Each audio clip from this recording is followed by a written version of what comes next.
Hello and welcome to my loft. I just realized it's very rare that I come and film up here. I'm really not sure why. Gotta get the camera. But the reason I brought you up here is because this is where I've kind of been keeping all of my prints and flea market frames and paintings that I haven't hung up yet. And I really feel like it's time. I would love for them to get off the floor and up onto the walls. Let me stop rambling and just show you what I have. So first up, we have this set of prints. It looks like they're like a castle and some other sort of castle with a little man on a horse. I don't know, I really like this, like, I don't even know what you would call that, like a peachy terracotta. I just feel like this really goes well with the colors. In my home, got this painting of just a bouquet of roses. I'm a sucker for floral paintings. So we're definitely gonna be able to find a spot for this. Oh, hello. In the same vein as floral paintings, I scored this little guy. It's just some dried pressed flowers. This I love. It's titled Evening on the Battery.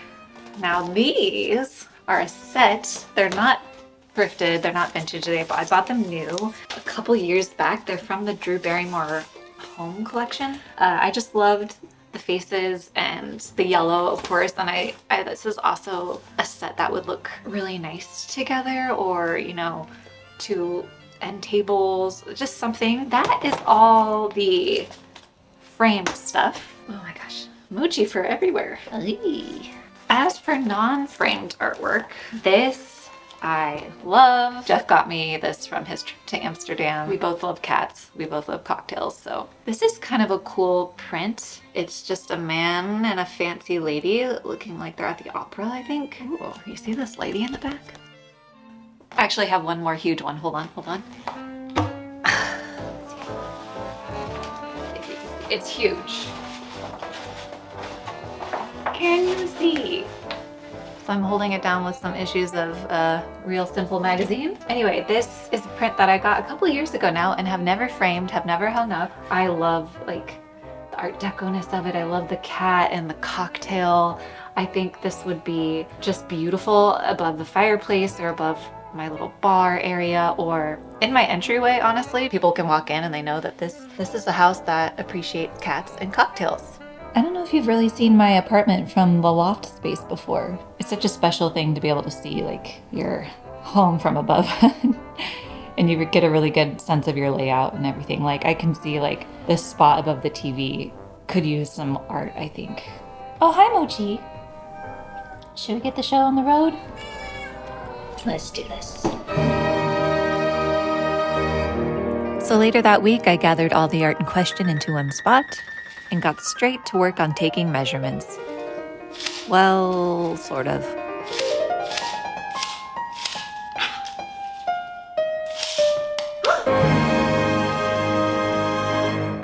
Like I was saying, I got to work on measuring all the pieces that needed to be framed. I had some previously thrifted frames that would work for some. The rest I wrote down to place an order online, hoping it wouldn't be too costly. Spoiler alert, it kinda was. As for my larger print, I decided to take it to a local framer. So I looked up one with decent reviews, grabbed my coat, and headed out.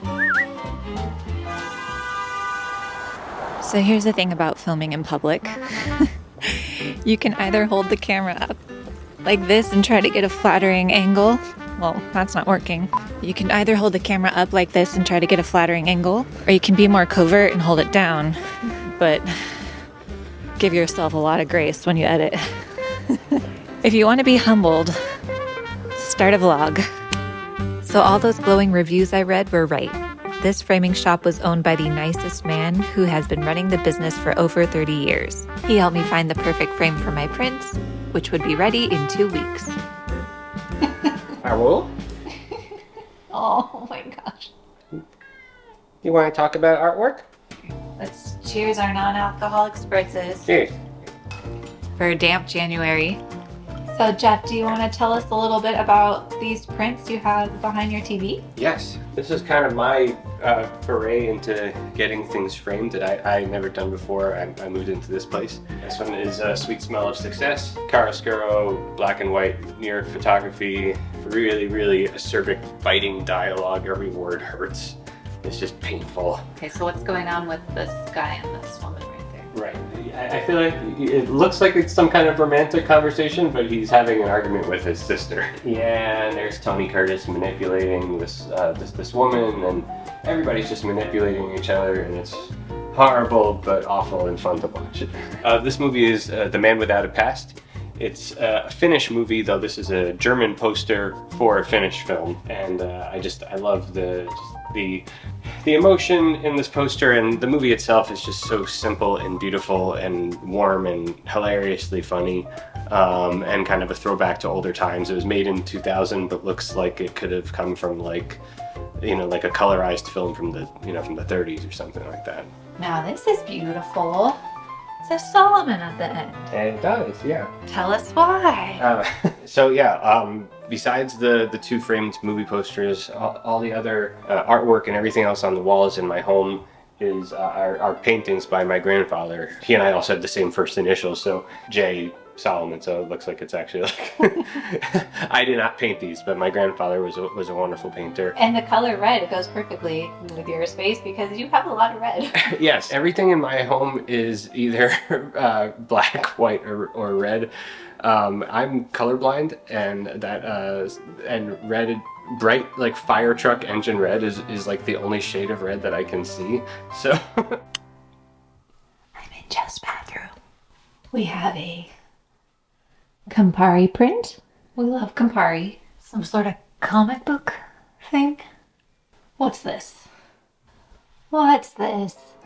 I know him. All right, thank you, Jeff. And thank you, Nabby. So hospitable. Mm-hmm. I think our art will look really good together one day. I think so too.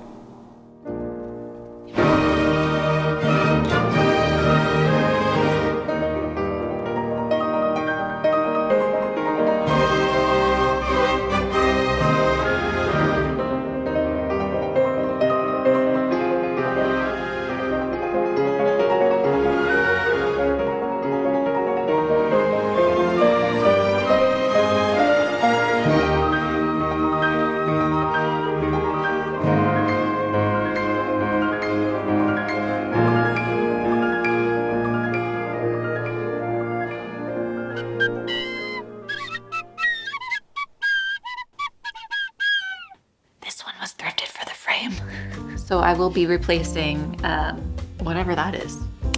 So currently my one claim to fame is this gallery wall, which I'm very proud of. I was always someone who was afraid to hang things up on the wall. Like it just seemed so permanent and I didn't want to mess up. But this one came together really easily. It started out as just a blank canvas. Wow, that effect better look cool because now we got to put it all back. But basically I realized that if you're a perfectionist and you're worried about messing things up, a really old weathered brick wall is your best friend, because when I moved here, I want to say a third of these nails were already in the wall. It was filled with holes and it gave me a little permission to just go for it and try things out, you know? And over here, I didn't do this at all. Somebody put some sort of bolts in between the brick, which is a big no-no, according to the lease. I even have my lease out to double check.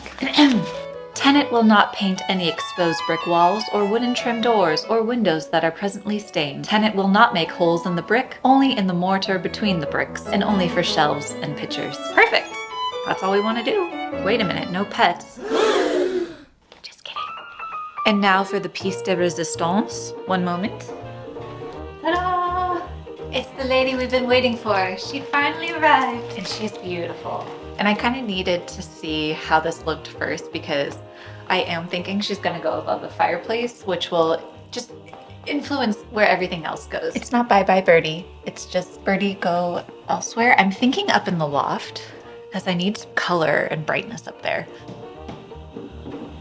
Just propping her up for now. Oh, wow. so dramatic in the sunlight too. Separately, I had bought a frame for the cat's bitters, and it's also just so beautiful. Really impressed. And I got this antique vintage map frame too. And I think there's something going on here with the blues and the black cats. I'm also giving myself full permission to kind of sit with it for a bit, and if it doesn't feel right, rearrange it again later. Sometimes that's just part of the process. So that's the plan. Let's hang up some art, shall we?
I love getting sweet green as a treat. It reminds me of when I would commute to Midtown for my corporate job.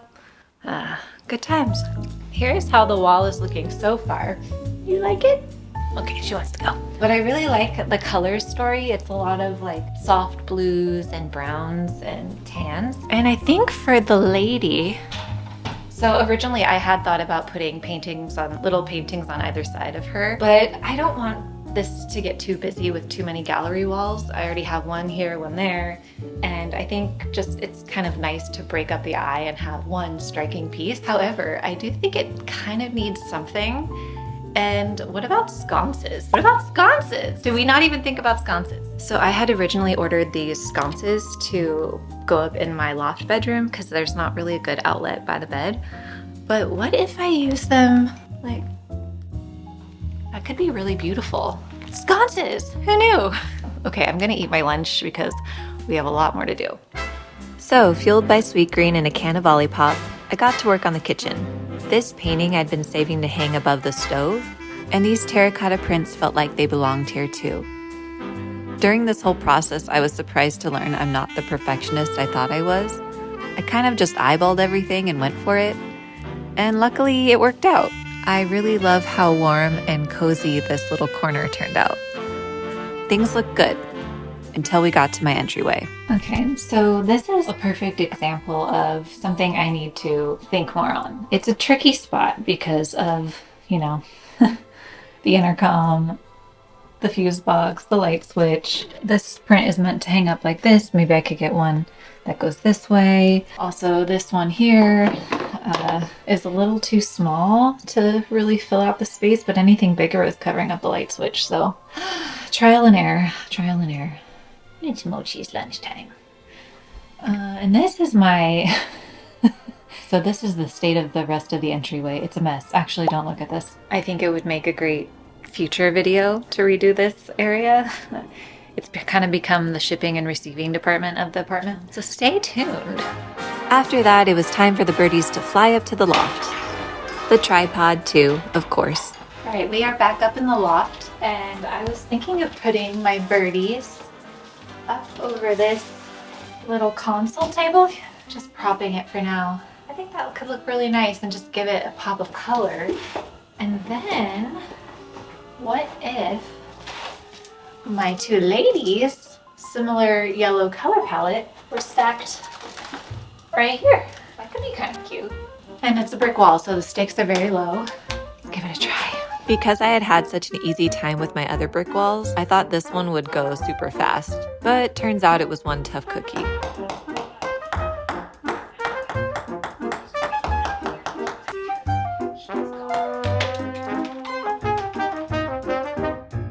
The mortar on this, between the bricks on this wall, is so strong. It bent the nails. It's bending all the nails. They're not going in, so...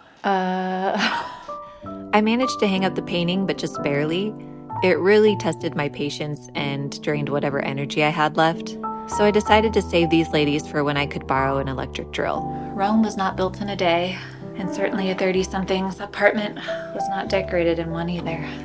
And lastly, I thought I'd throw up this little trio of botanical prints and learn that eyeballing doesn't work if you're trying to do things neatly in a row. So I have a little tweaking to do on this later. We're on Olipop number 2 right now. Decorating is exhausting. I can see why I've been putting it off. It's so much work and you don't always know the outcome. So how I feel right now is like, I think we got a lot of good work done. I'm really psyched about the gallery wall above my TV. I am gonna have Jeff come help me hang up the sconces and the big painting. Just because they're a little heavier and the stakes are a little higher, I could use a second set of eyes. Overall, I'm really happy I did this. That's one thing that's really fun about having a YouTube channel and documenting things in your daily life is just a big motivator to get things done that you've been putting off. I know I've mentioned that I try to find like bigger themes in my storytelling, even if I'm doing something small, but it's not the kind of thing that should ever be forced. And when I was brainstorming this, it kind of came out as like, It was then that Kat realized her life was the true work of art. huh? It's like you want to hit the nail on the head, but not that hard, you know? All that said, I think there is something special and symbolic to me about the act of hanging up art on the walls. I think it's because it's not a required item in your home, like a fridge or a couch or a dining table, like things you might actually need. It's the jewelry of the home, the earrings of the home. Oh my God, it would have been so good if I was wearing my earrings right now. Darn it. But I think that's why it interests me. The intentionality behind it, what it says about the person who lives there. You wonder, where did each piece come from? What do you love about it? Did everything come together at once, or did you collect it all slowly, over time? What adventures did you have along the way? It all really tells such a story. Plus it's fun and pretty.